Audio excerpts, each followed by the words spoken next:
here that it's not raining or snowing today. Okay.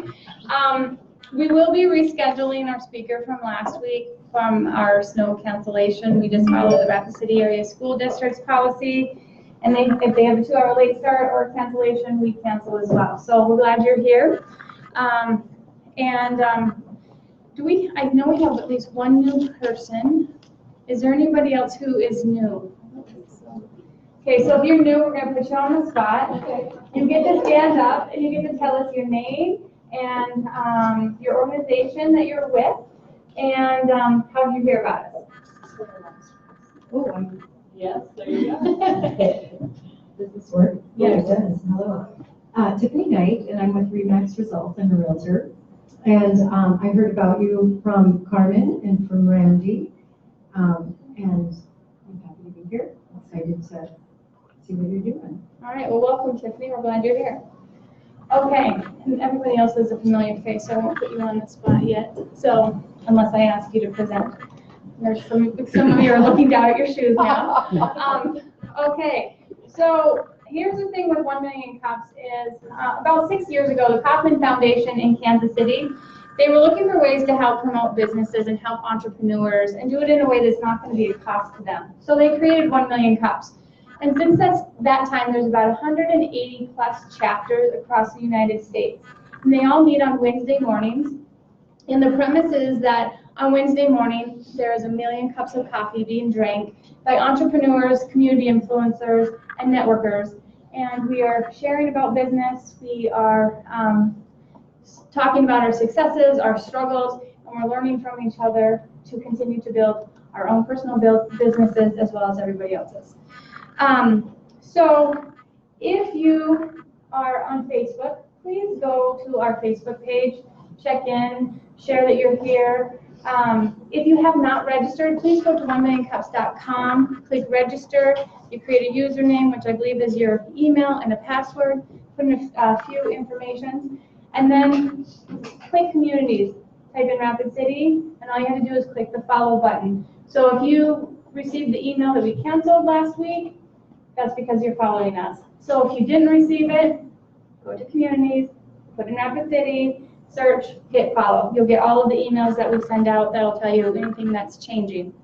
Okay, for those of you that are entrepreneurs that would like to present, that have not presented, and I know there's a few in this room that we've been talking to, almost stalking at this point. Anyway, we would like you to apply. We do have coaches. We assign you a coach. We walk you through the process. So, okay. So the layout of 1 Million Cups is we have a presenter who's gone through the application process. They've spoke with a coach, and they will come and talk to you. They're going to give about a 6-minute presentation, and then we do about a 20-25-minute or so question and answer. So during that time, it can be any questions about their marketing strategies, it can be about their passions, it can be about anything that they bring up. If at any time it's something they're uncomfortable answering, they'll tell you.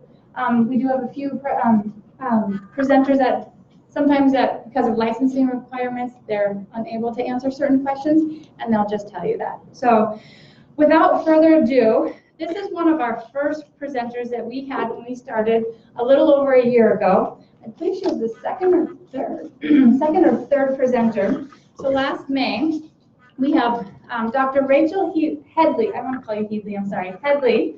Rachel knows how to get things done. She has been in the trenches, dealing with unspoken conversations, barriers to teams, goals, and success, and figuring out how to achieve seemingly impossible goals demanded by executive leadership.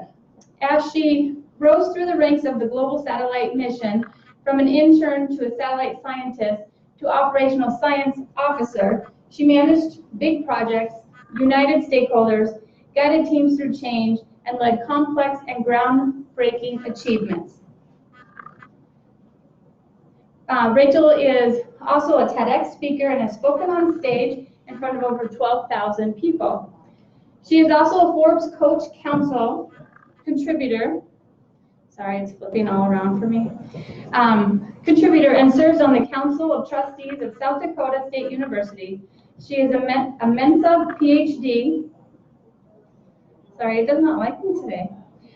scientist, a certified project management professional, a global citizen, a choir singer, and an art patroness. So let's give it up for Dr. Rachel Headley.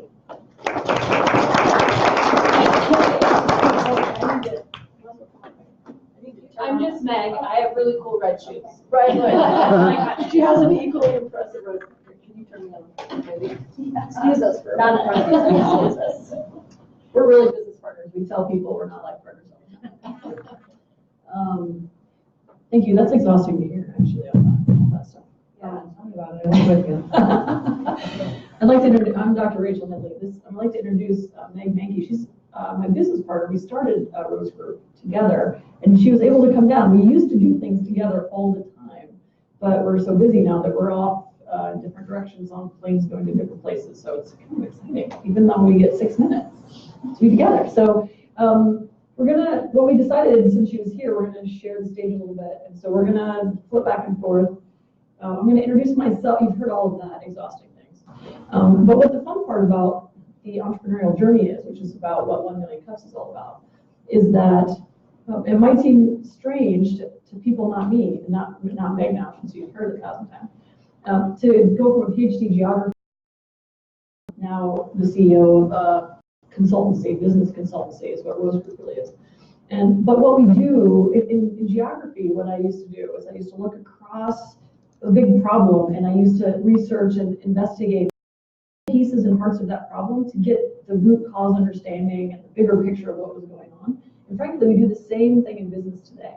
So as I worked up through my career in aerospace, I jumped ship after I got a chance to stand at the top of a rocket, and 2 days before it launched in 2013. And I thought that might be the coolest thing I ever do in this job. And I didn't want to work in a job that I thought was always not as cool as that moment. And frankly, I've been doing that job for about 8 years as the operational science officer. So I decided to resign. Plus, I knew who was going to get the job. So when that spacecraft launched and there was an on-orbit checkout after 90 days, I knew that there's going to have to be a reorganization of everybody, right? Because now that development is going to go into ops, which is what I was doing. And I knew that I didn't want to live through that reorganization. It just wasn't in me. So I decided to resign and focus on other stuff. And I was a normal aerospace consultant for a while. But what I really got frustrated with was I would go into a place and we'd get all excited and we'd have all these great ideas. And 3 months later, I'd call them and they didn't do it because something came up and it just didn't work out. And I was like, waste my time, waste your time, waste everyone's money. And so I got really a lot more interested in how do we actually affect change and make it a real impact in the clients that we work with. So that's when I met Meg. And now I'm going to talk. So my name is Meg Mankey. I'm the CEO of Rose Group International. I grew up on a ranch outside of Belfouche. Spent all of my formative years mostly horseback. I'm pretty super handy.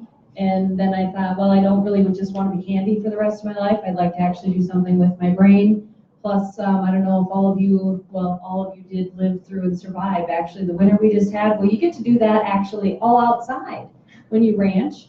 And that's not my bag of worms. So I decided to pack up my things and go to college and got a couple of degrees and then worked in, transportation, hospitality, insurance, and mining. So I was the HR manager at a gold mine.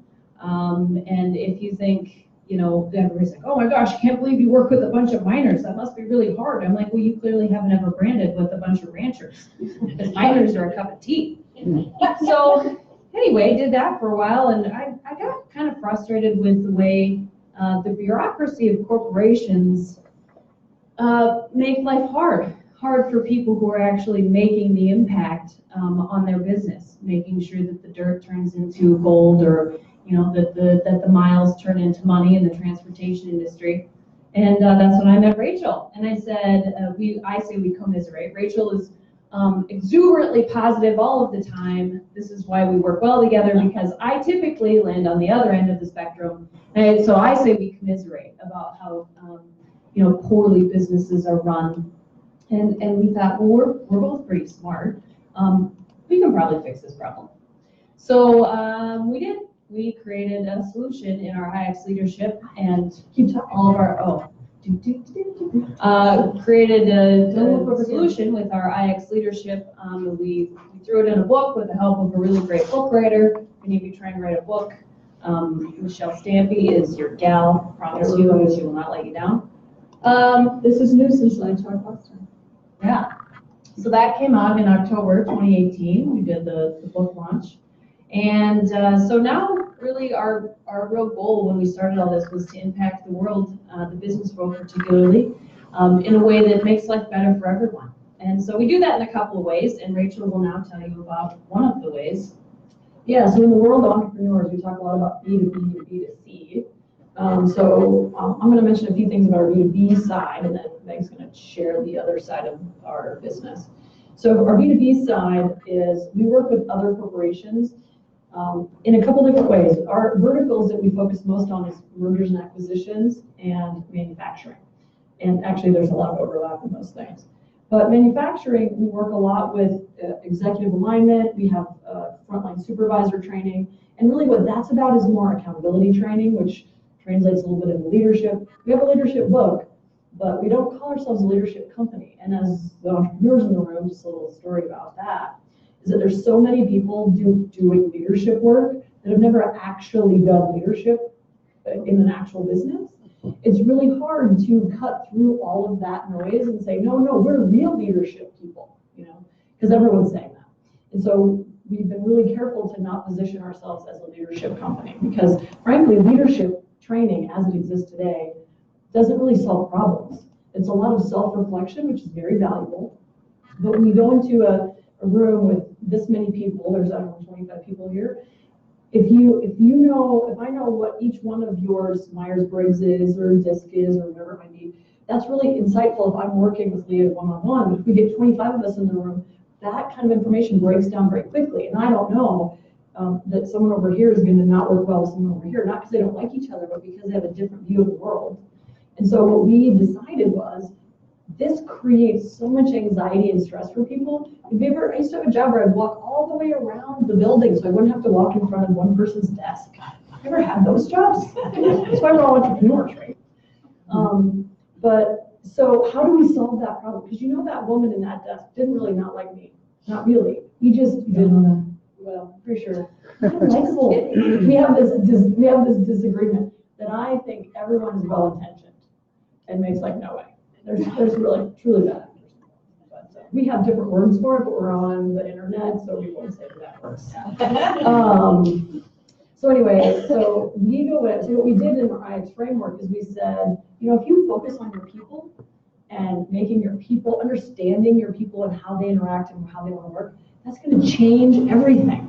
So whether you have accountability issues, if you have customer service problems, if you have bottom line productivity, all of the problems that we all want to solve as business owners, and frankly, from tiny businesses to huge corporations, be more profitable, take care of your people first, and then they take care of your business, because they're the ones doing it. And so that's how we work with corporations. In M&A, we like to get in there early and do cultural due diligence, which means we go and we assess the cultures of the two companies before they get put together, so that we can say, okay, this is going to be a problem, this is going to be really a high need area, and those sorts of things. And then in the manufacturing side, we tend to do more corporate alignment and frontline supervisor training. But we do things like corporate retreats, we do executive coaching, we do all the things in a way that serves our client whatever they need the most. So then we decided that this is a really good way to build our business through our consultancy and our B2B. But we thought, if we really want to impact the world, we have to figure out a way to scale this product so that it can reach more people, not just executive groups, not just frontline supervisors in one organization, because after all,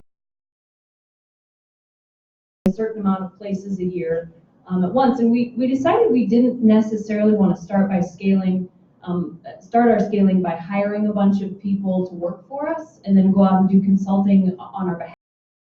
We wanted to help enrich people's lives and their business cultures directly. And so we created an online learning system, and we also created a certification program. So we have IXAF.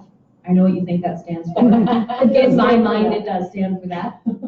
The actual acronym for the public is IX, Internal Experience Ambassador, that's the A, Facilitator.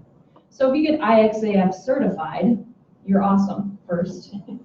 And then also you have an opportunity to use all of our culture typing and Kurt's change transition model and all the good stuff that's in here to go do your own culture typing with organizations. So you can either provide that as a service, or you can just have it for if you're an internal change maker, or what we're starting to hear the word is intrapreneur. And so that's how we're really scaling and getting the word out there to business communities globally, is getting an IX certification for individuals. And so those are our two main business models, and how we've kind of organically grown into what is now IX Leadership and Rose Group International. And I guess it's time for questions. And I think we're done, and you get to now barrage us with uncomfortable questions. I can't imagine anything you asked that we're going to be comfortable about. I can imagine that you might be uncomfortable with my answer. Okay, just a little ground rules for our questionings. When you ask the question, please state your name and your organization that you are from. We are still trying to network out here as well, so we want to be able to place your name and your faces together here. Plus, it also gives you a free promo on Facebook, so you can shout out your business. And then if there's anything that either one of them are uncomfortable, they'll just tell you that they're not comfortable with it, but please feel free to ask questions. If you have great tips or something for them, please wait till after the presentation and then go give it to them and exchange your business cards. So who is brave enough for our first question of the day? These are all regulars, certainly, they're all great.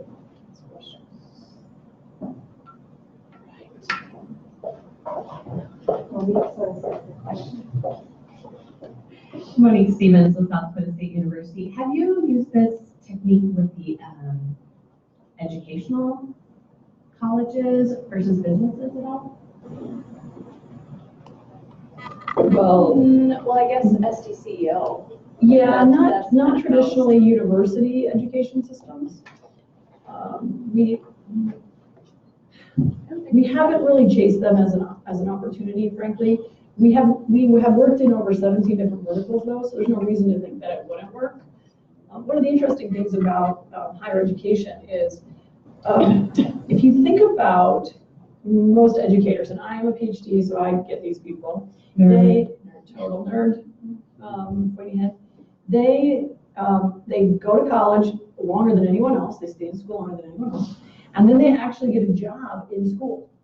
So they've actually never worked or been outside of that environment. A lot of those folks.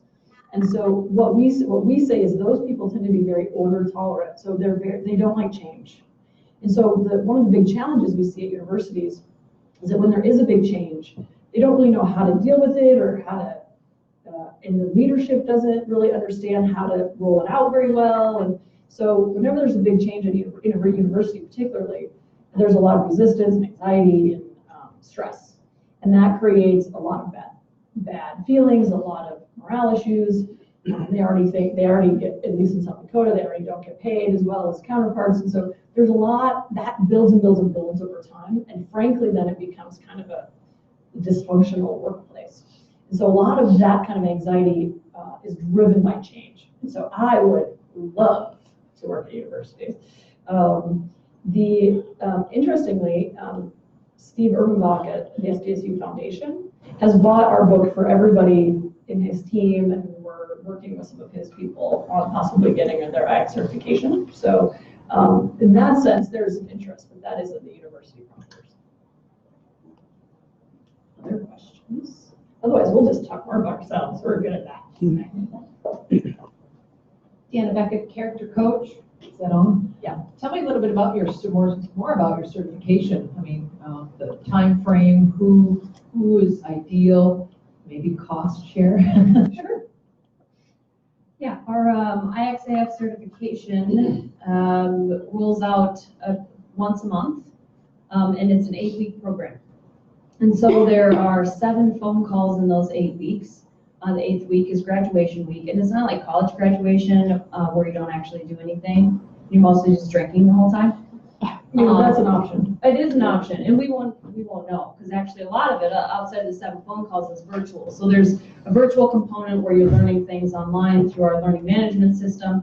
Then you have the phone calls, then you have a capstone project where you go culture type a group of at least 10 people, and then come back and tell us what your results are, what your analysis is of that, and then we'll say, well, you're going to be awesome at this, here's your certificate, or, oh my God, no way, you're not ready to represent IXAF, and give you some more homework. But anyway, at the end of 8 weeks, you graduate. Our cohorts range from 5 to 15 people. And the cost is $5,000. And then you do continuing education year after year to make sure that you have any kind of new information that we have to share. And then that's it, you're certified. And the tie back to us is always just obviously good-natured connection. And then if you want a culture type group of people, you pay per person to have them culture typed. We whip up all the results and then send them back to you, and then you can go deliver that to your team, whether it's internal to your organization or someone that you're consulting yourself. And the benefit, the cool part about IXAF is it's a framework to understand people, and understand how people work, what motivates them, what makes them anxious, what makes them engaged, how you actually affect transformation. If you're a coach, practitioner, consultant, understanding, like, if you walk into a room and you think, and you're trying to help somebody change or implement something new, and all you're getting is a lot of, oh, I forgot to do it, or, oops, I guess we'll have to postpone our meeting and all that. We help you understand why that happens, how to overcome that, or if you got change people that are sprinting forward and you're like, wait, you didn't even really think about this, and you're already running down the road, we can help understand that. So it's really, you can either do IXAF as a leadership training tool, or you can use it to integrate into what you're already doing and do it better, because you understand people and how they're motivated and how they make decisions better. Yeah, and a lot of the individual consultants or entrepreneurs that we train have a customer service component, use the information to understand their client better. So you might have a client as a real estate agent. I'm just using this as an example because it's one I use a lot, but as a real estate agent, you might have someone who's like, oh, that's not really the color of tile I wanted in my master bathroom. Or, I really like the tile, but that grout is just, I just don't know. Sandstone's not really my thing. And you're like, what the hell? You know how hard I worked to find this perfect house for you? You don't like the color of the grout? Right? Or you have someone like me who's like, hey, I kind of think I want to live in this neighborhood, in this community, make sure there's only one set of stairs, and I want my washer and dryer somewhere near my bedroom. Yeah, and then you can show me 5 properties and I'll say, this won't be fine. So it really helps independent consultants or anybody who has a sales component in their business to understand their client and help them speak to them in a way that makes sense for their brain as they're processing the experience, so you can actually get them to make purchasing decisions more quickly and more accurately for them. And frankly, it sets up your mind so that you know what you're in for. So if you have a client who's going to look at the grout color, then okay, this person's not actually going to buy anything for 9 months. And then you have other people like Meg who's ready to buy it, and she doesn't really care what color it is, and she's going to buy it tomorrow. And if you don't call her back today, you're going to lose her. And so those are the two kinds of different, really extremes, but that's really, if you can understand your clients that way, it's a gift to yourself too, let me just say, because then you're not frustrated as hell when things don't work. Yes, ma'am. Hi. Oh, wait, you gotta wait for the mic, I hear. Oh, thanks. Thank you. Colleen Reagan, New Freedom Acupuncture and Oriental Medicine. Good morning. Good morning. I'm wondering about the book. Is it kind of an outline of here's what we do, or is it an outline of how we do what we do? How would it be practical to someone who isn't going to jump into the big certification program? Yeah, actually, the interesting thing about the book, we didn't really intend this to happen, is it's actually a description of what the framework is, but so it's really applicable for anybody in any role. The funny thing is when you look in that book, it doesn't actually say how we use it and how we grow our business. It's really a handbook for anybody to understand the framework. So that's really full of tools and insights, but it's not really a recipe book for how we would roll it out in a company. And so it's actually great because that way it's really distinct from like the certification program. So we have people, I got a really nice compliment last week from a gentleman who's been doing change transformation for almost 40 years. And he said that it was the most practical change approach he's ever read in his whole change career. And we really take that with pride because we've done the leadership thing. Meg loves theory in leadership. She has a degree in leadership, strategic leadership. And that makes me, I'm much more practical and process oriented. Like I want to know, give me something I can actually walk out with and do and make my life better.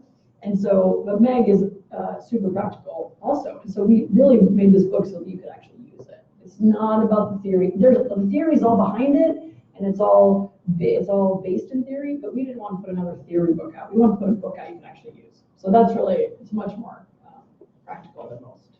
So I think you really might do something interesting. It's actually just given an audiobook too. So.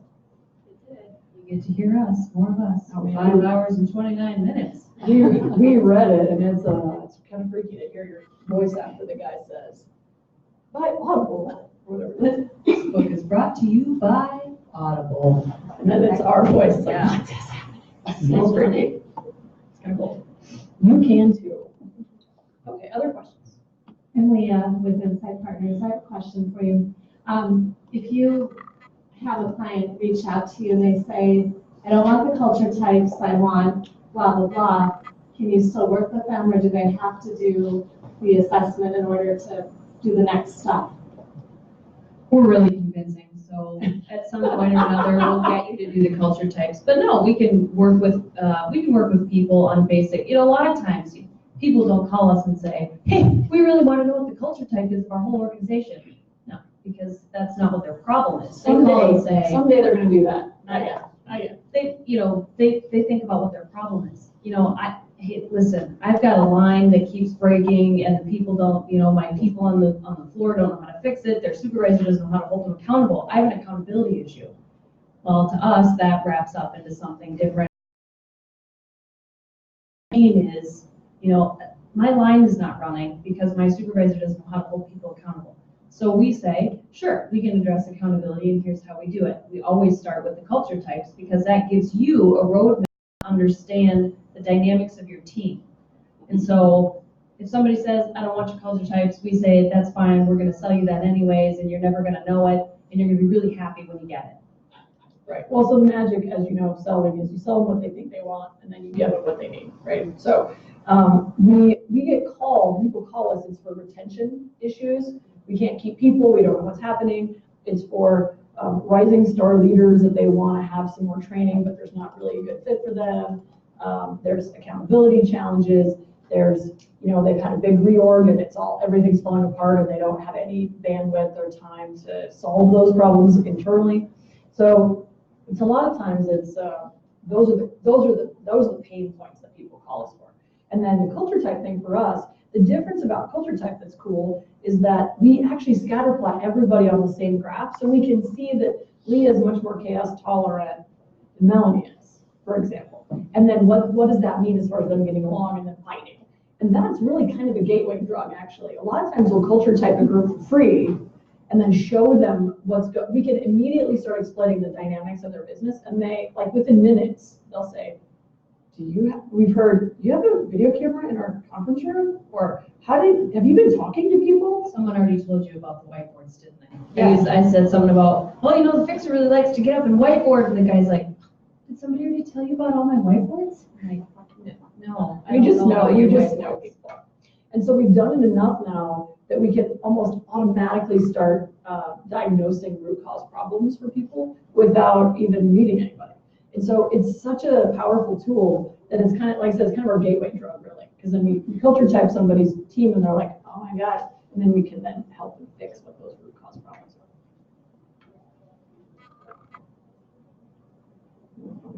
There's no questions.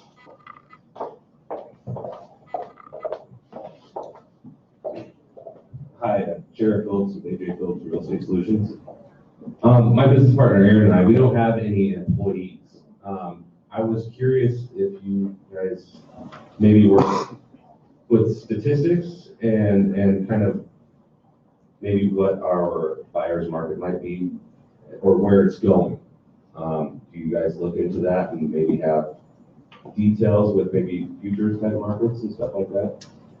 We don't do predictive stuff. Our basic assumption is that we have to understand the individuals before we can really understand the group. And so because the buyer group is changing all the time, I'm not sure that our stuff would really serve that. What do you think?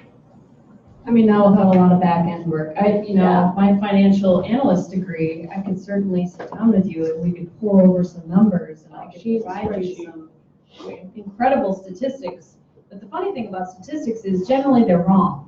So that's why I think, our stuff, we focus on that engagement with that person at that time, so that you have an opportunity to understand what their buying decision is right now or how they're processing the information you're putting in front of them. So I suppose at some point, if you wanted to do all the back end work on the buyers group, then or draw some lines to decide some stuff, but we don't do that, not right now. I think one of the fun parts is that we could probably give you some tips and things to look at. Because when people are going through big changes like losing a house, moving, which create a house buying opportunity, those people are going to be reacting much differently than a person who, oh, well, we're just ready to move on and try a bigger house. We're having another kid. We've been thinking about buying a house for a while. They're in different mindsets and mental states, which I'm sure you know. But how you can read those people and ask a few questions and get a sense of where they're at kind of in that change transition, and because there's certain parts of the change where you're just basically freaking out and you don't process data very well, you don't process information, you can't make decisions very well, you're thinking about what you used to have and not what's coming up next and all of that stuff. And so if you understand where they are in that transition, then that might actually help you serve them better, or know that, hey, they're not going to be able to digest the 7-page summary we're sending them, so I'm just going to send them the 3 pictures and that's all they need, or whatever. So there might be a use for our stuff because we like to work with lawyers who are dealing with like deaths and people in stressful situations. I spoke to a hospital group last week about that very thing. Like, listen, you guys are dealing, like, if you get a breast cancer diagnosis, they always tell you, bring someone with you or bring a recorder to listen to the details, because you're freaking out. You can't process the data. So you're going through that change transition. And so it's the same thing with real estate, with any kind of, if you're working with any people in major transitions, whether you're a lawyer, real estate agent, all those things, understanding this could be really insightful for you, I think. That is also in the book, in the second section. And, the other thing I was going to say is that you start getting a feel for, so we have 4 different types, so we throw out words, so we have fixers, stabilizers, independents, and organizers. And actually what is interesting is we focus on fixers, because fixers are people that want to make things better for their team. We sell to fixers. We sell to fixers, right? So that's who we market to. So all of our marketing is about helping things get better and for the good of your team and that kind of language. Now, it might be that if you guys want to work with people who are executives, you might have different languages based on who those people are. So if you start kind of categorizing all of your clients and you start showing up that, oh my gosh, people that actually buy from us are all organizers, then that's who then you can market to and actually have a more successful marketing. So that's us. Figure out that, the marketing that you do, which is so expensive and feels like it never brings any results. Hopefully this would help you pinpoint who you're actually selling to. So that's helped us a lot.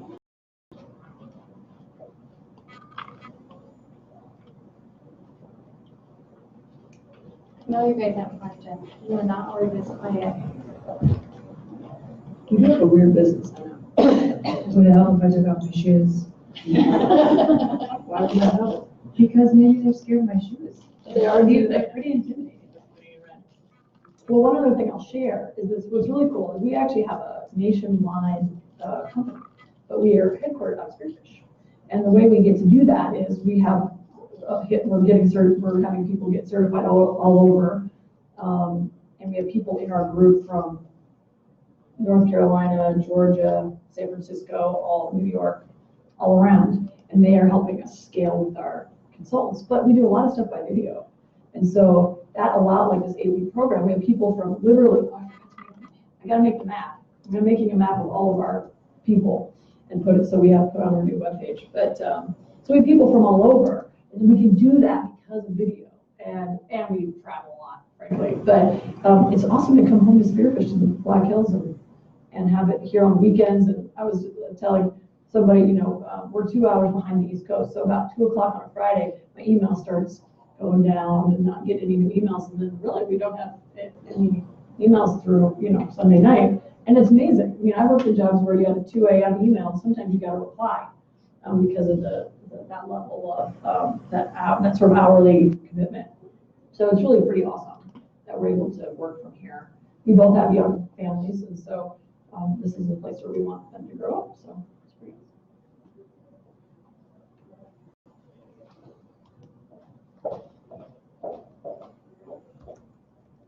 Monique Stevens with South Tennessee University. How do you manage your travel and your schedule and your lifestyle with your young families? With the calendar on my phone, with the help of a lot of family, my amazing boyfriend, my really great business partner. We have a saying, it's all life. So, there's been a lot of attention paid in the last, I would say, decade or so to work-life balance. Particularly, I think when females came into the workplace, you're still primarily responsible for the household and all the daily things that have to happen with kids and cleaning toilets and making dinner and what have you. And you're also trying to, foster this career. And so, the business world started to focus a lot on work-life balance. And, well, I don't know, I kind of think that that sort of puts this negative image on your career, whether you're a man or a woman. It's like, oh, well, I got to figure out how to put my life in, but I'm still kind of guilty. You have like this sense of guilt about wanting to grow your career. And so Rachel and I both said, I said, I love to work. I love, and especially now, I always kind of loved what I did, but now I really love, this is my one passion, besides my kids and running. And so we have a concept in our business, and we share it, of course, with everyone. If you're not in our close Facebook group, you should be. It's IX Ambassadors, so ask to join that. And then we do a live every Wednesday and have all kinds of information on there, articles we've written and podcasts we've been on. But anyway, we have It's All Life. So there is no work-life balance. It's balancing your life and what feels good. If it feels good to work on a Saturday afternoon because your kids are taking a nap, and then because you're going to be, whatever, free for the next couple of days on a Monday and a Tuesday, and then you're out of town, figure out what that feels like. And that's our life. That's not everybody's life. I mean, a lot of you probably have a business where you run a Monday through Friday, 8 to 5 type of thing. But it really, the concept that we have created for our lives and our business, and we share with our clients, is about enjoying all parts of your life. And that really, there's two kinds of, so here's my leadership nerdiness. There's two kinds of stress. There's eustress and distress. And so it's really not, it's about limiting the distress in your life. Because eustress is good for you. So what creates eustress for you? Balanced amount of time with your kids, time with your family, time with your friends, drinks with your cronies on Friday afternoons, work, and it's different for all of us. And kind of depending on what your culture type is too. Maybe, we have the team-driven side and the self-driven side. And so team-driven people really are energized by being around other people. And then the self-driven side are like, oh my God, if you put one more human in the room with me, I might vomit. I like all you people. I'm really heavily medicated right now. So she's at least Catholic. Yeah. So it's really about, it's all life. And what does your life feel like when it's being done well? And knowing that for yourself, there's tons of recipes about how many hours you should spend at home and how many times you should physically touch your kids a day. And I think Melanie could probably tell you a lot about what the actual statistics are for that. For us, it's about balancing what feels right. And I think too, it's important to have really open communication with the people in your life. So if Rachel's been traveling a lot, we haven't seen each other, and I'm like, dude, sit down, we have to talk. I want to see your eyeballs. You're kind of driving me crazy right now. Or I'm super stressed out. We had that talk on Monday. It's very recent, very top of mind. Yeah, you know, or we actually were in San Francisco, well, I guess it was about a year ago. And I had been, let's see, where did I go? I went to Omaha. And then, so I had been on the road. The San Francisco stop was on the back end of my travel. And I've been training in Omaha. We got to San Francisco. The smog was ridiculous. I lost my voice. I felt like crap. I told Rachel, I was like, you know what? I don't need to be here for this. You can handle this yourself. I'm catching an early flight out and I'm going home. And she's like, yeah, I think you should, because that seems normal. So I think, you know, it's really about figuring out what feels good for you. Yeah, from my perspective, I'm divorced, and my ex is in Spearfish, and so we share custody. And so whenever Alex, my daughter, is with her dad, then I travel. So that's kind of how I balance it, and that way when she's with us, I'm home, and that works out really great. I don't travel a huge amount. I would say I travel about 12 weeks a year, maybe. Once a week, once a month, a little more than that, depends on how busy we get. And then a lot of times we will integrate multiple stops into one trip. So Monday, Tuesday, New York, you know, Thursday, Friday in Atlanta, and then we come home. So that way we don't have to take individual trips out. So we try to compress the travel as much as we can. And there's no matter how much video we do, there's no replacement for hanging out with people and having a cocktail or a cup of coffee and really connecting with people. So the travel is something that we've had to embrace. But honestly, I've been traveling since I was literally the first summer after I graduated college. I was sent on my first work trip. So I've traveled all my entire career. So for me, traveling is, if I don't travel, I get a little twitchy. You don't want to be around. Like I start thinking about other crazy things I should do. So like skydiving or something crazy. And like, I just need to get on a plane and go somewhere where I do something crazy. And not jump out of it. I don't want to do that. I'm too old for that. We always say that being an entrepreneur is the ultimate adrenaline sport. So we don't need any more excitement in our lives. All right, other questions? Okay, well then we're gonna ask you questions. How much time do we have left? We have just a few minutes, but I have one question for you. Oh, Melanie has a question. Do it. Okay, so, and will you guys be available after to ask them some groups Yes. or questions after we're done? Yep. Okay. Yeah. So as a 1 Million Cups community, we always ask a big ask. And so what we want to know is what can we do as a 1 Million Cups community continue to help you build your business?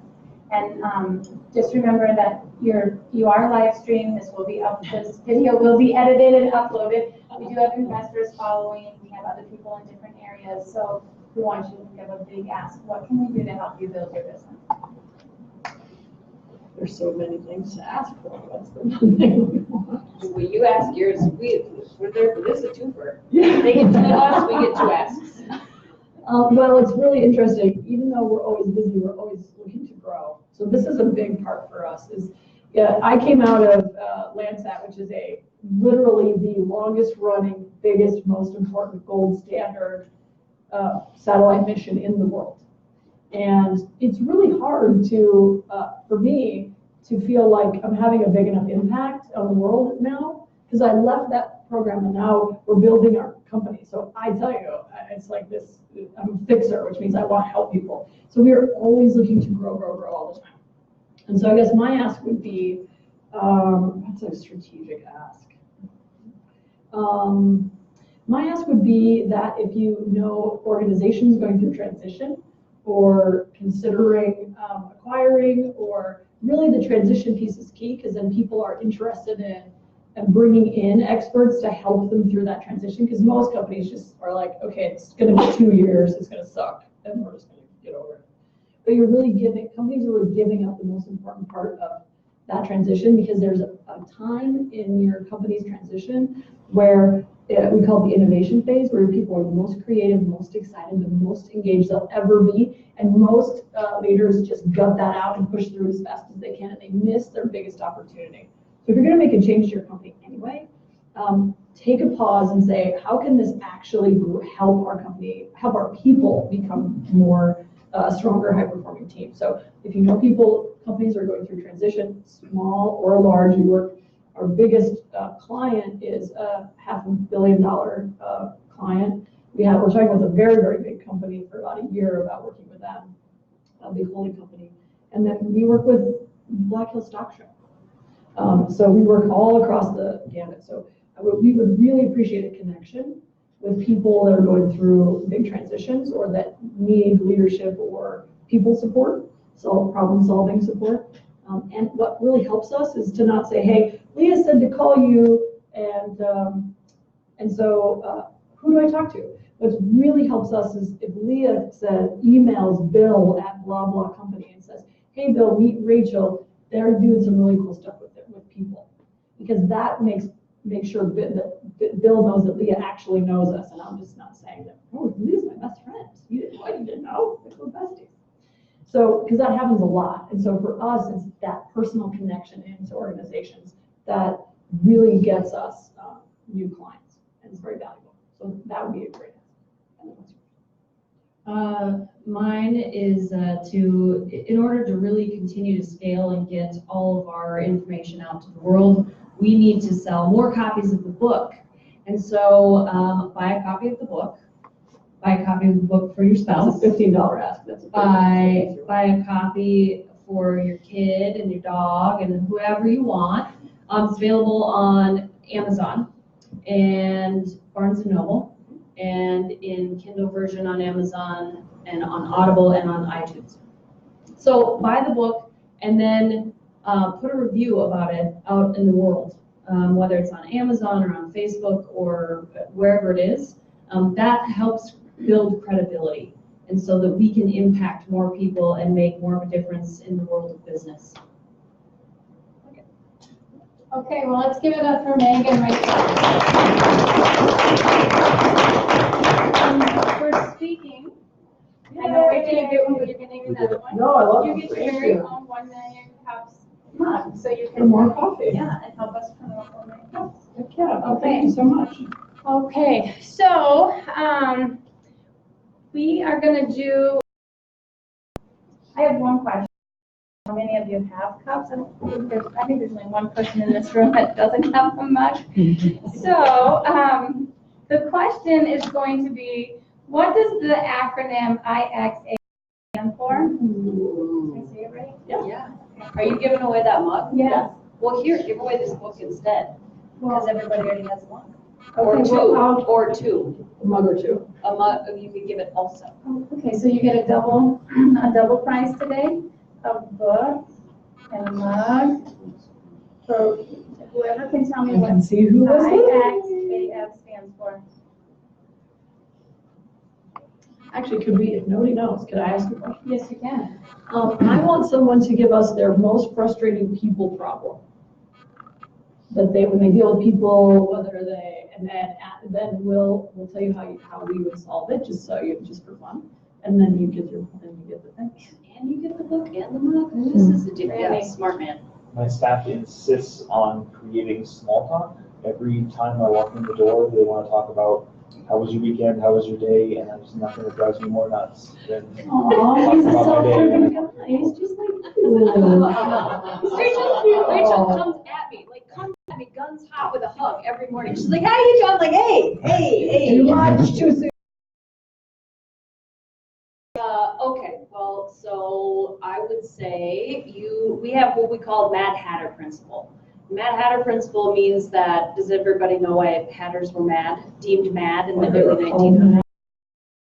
Mercury, yeah, they had heavy metal poisoning from the curing process when they were making hats. And so they went home and they were Crazy. erratic and different than normal, and everybody's like, man, John's really being a jerk. Well, John's not a jerk because he just feels like it. It's because he had something else impacting his life. And so we have what we call Mad Hatter principle, meaning that people aren't being jerks on purpose or being nefarious on purpose, right? Like your employees aren't like, hey, what's your name?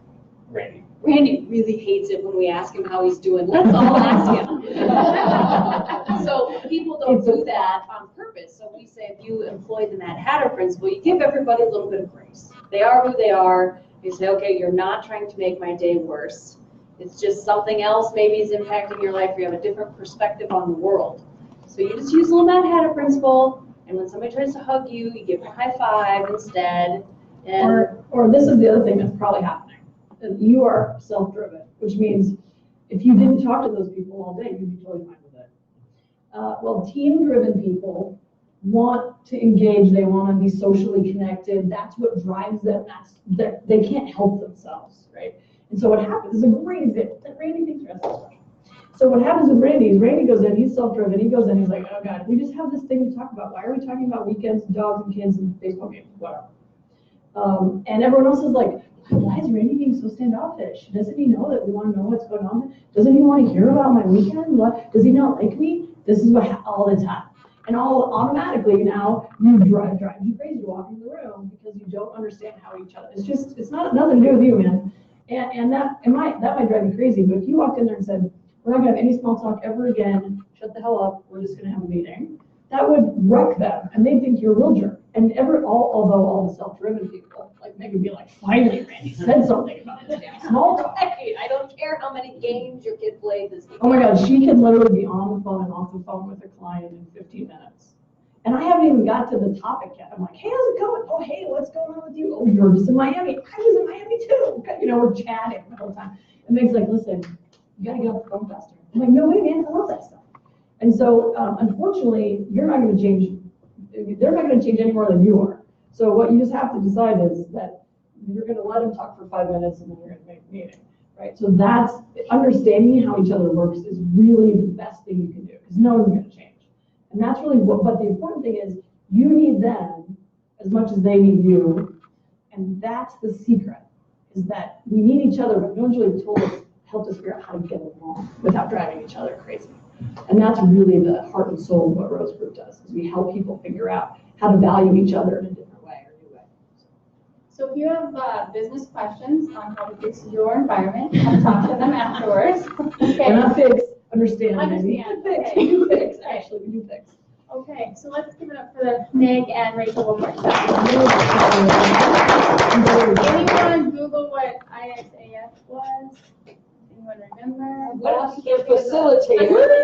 Good job. Who knows what it really means? Well, it has the cameras on.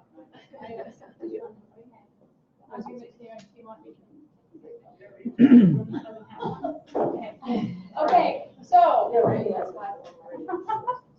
So, okay, if you have not registered for 1 Million Cups, please go to 1millioncups.com, click register, or you can go on the app. If you have the app downloaded on your phone, you can also give feedback to our presenters as well as our committee members. Okay, so you also have to register first before you apply. So we have coaches. We will help you walk through the process. I know that we've had, I know we've talked a lot about on our unplugs about public speaking. That's the #1 fear. We will help you. We'll help you find your words, what you want to say. We'll walk you through the process. Okay? All right. So this is the time where we have community announcements. So does anyone have any community announcements? Monique? The Black Hills Quilt Guild is hosting their annual quilt show next week, June 6th, 7th, and 8th. So Thursday night it's from 5 to 8, and then Friday, Friday 9 to 6, 9 to 4 on Saturday. So, and it's at the Civic Center. Okay. Anybody else? I do. We are doing the Healthy Weight Your Child at the YMCA of Rapid City. It is a education program for healthy eating, physical activity for kids aged 7 to 13 in the 95th percentile and above. So if you know kids in those areas, or physicians that know kids in those areas and families, we're going to be starting that in September. Okay. Yeah. Customer service workshop, creating customer connections, next week, June 6th, 3-hour workshop. I've partnered with Ken, so Vernon is involved in that. If you have questions, let me know. There's a flyer down there. That's it. Okay, anybody else? Okay, next week we are having a tourism panel. So it'll be a little mix of everybody. We've confirmed a few, and there's a few still non-confirmed, but we are still doing it. It'll be a tourism panel. And then what we've decided to do this summer is the first Wednesday of every month, we're doing a different panel. Just because we know sometimes it gets slower in the summer, we have lots of things going on, plus we want to hear from more speakers at a time. So in July, it's actually July 3rd, we're doing a patriotic panel in July. And then in August, the first week in August, we're doing a back to school panel. So those will be coming up. And then on the third Wednesday, we are still doing the unplugs every month. That way we shut our cameras down and we will have a different topic. I will announce it next week, what it will be in 2 weeks. And so you can prepare for that. And it's just a way for us to network in a safe environment and really talk about some of our struggles in those areas and then help build each other in those areas. So if you have not applied, please apply. And I know there's several people I keep looking at in here. So if you know people that would benefit from coming from 1 Million Cups, please tell them. So we would like to spread the word and have more people come. We have a great group of regulars and people that straggle in depending on who our speaker is. And we would like to just to continue to grow our group. So other than that, not missing anything.